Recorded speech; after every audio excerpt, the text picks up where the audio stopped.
नमस्कार दोस्तों, मैं हूं निर्भय और आप देख रहे हैं फन विद न्यूज। तो दोस्तों, आज मैं बात करने जा रहा हूं the queen of India Mrs Kangana Ranaut के बारे में। इन्होंने 5-6 दिन पहले यह स्टेटमेंट दिया था कि भारत 2014 को आजाद हुआ। इसका मतलब क्या इनका जनरल नॉलेज वीक है? जी नहीं, ऐसा नहीं है। तो क्या इन्होंने बिना सोचे समझे ये बात बोल दी?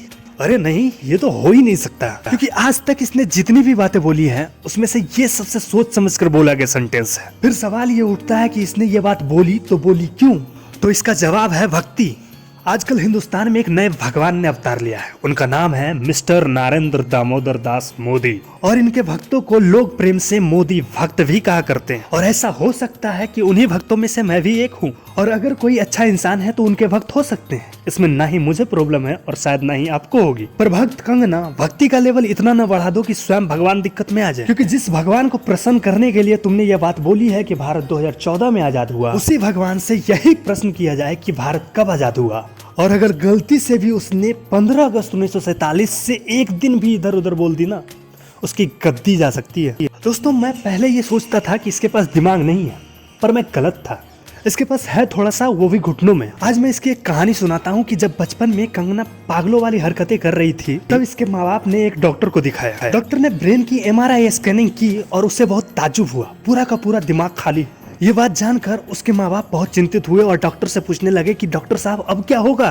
डॉक्टर ने कहा नो प्रॉब्लम। ऐसे बहुत से लोग हैं जिनके पास अपने दिमाग नहीं है, फिर भी वो अपनी जिंदगी हंसी खुशी गुजार रहे हैं। पर बॉडी स्कैनिंग में ये पता चला कि उसके घुटनों में थोड़ा सा दिमाग है। माँ बाप ये जानकर खुश हुए, पर डॉक्टर ने उस समय कहा था कि आगे चलकर यही सबसे बड़ी प्रॉब्लम आपके लिए बनने वाली है। तब उसके माँ बाप को ये बात नहीं समझ में आई थी, शायद अब समझ में आ गया होगा। लेकिन यार, इन सबसे दूर चंद्रशेखर आजाद, सुभाष चंद्र बोस, भगत सिंह जैसे स्वतंत्रता सेनानी, जिन्होंने इस देश की आजादी के लिए अपनी जान दे दी, अगर कहीं से देख रहे होंगे तो उन्हें ये अफसोस जरूर होता होगा कि किन लोगों के लिए उन्होंने अपनी जान दे दी। अगर सिर्फ कंगना होती तो हम ये कह सकते थे कि 135 करोड़ में एक आध तो पागल हो सकता। पर इसके स्टेटमेंट के बाद इसके सपोर्ट में कई लोग आए। मतलब ये सिर्फ एक स्टेटमेंट नहीं है, ये एक नैरेटिव है। तो दोस्तों, मैं इस वीडियो का सेकंड पार्ट बनाना चाहता हूँ, और इसके सेकंड पार्ट के लिए अगर 10 रिक्वेस्ट आ गए तो मैं इसके सेकंड पार्ट को बनाऊंगा। तो दोस्तों, कमेंट सेक्शन में जरूर बताइएगा कि आपको इसका सेकंड पार्ट चाहिए या नहीं, क्योंकि अभी मैं नया हूँ और ये बात मैं खुद नहीं जानता कि मैं अच्छा वीडियोस बना रहा हूँ या नहीं।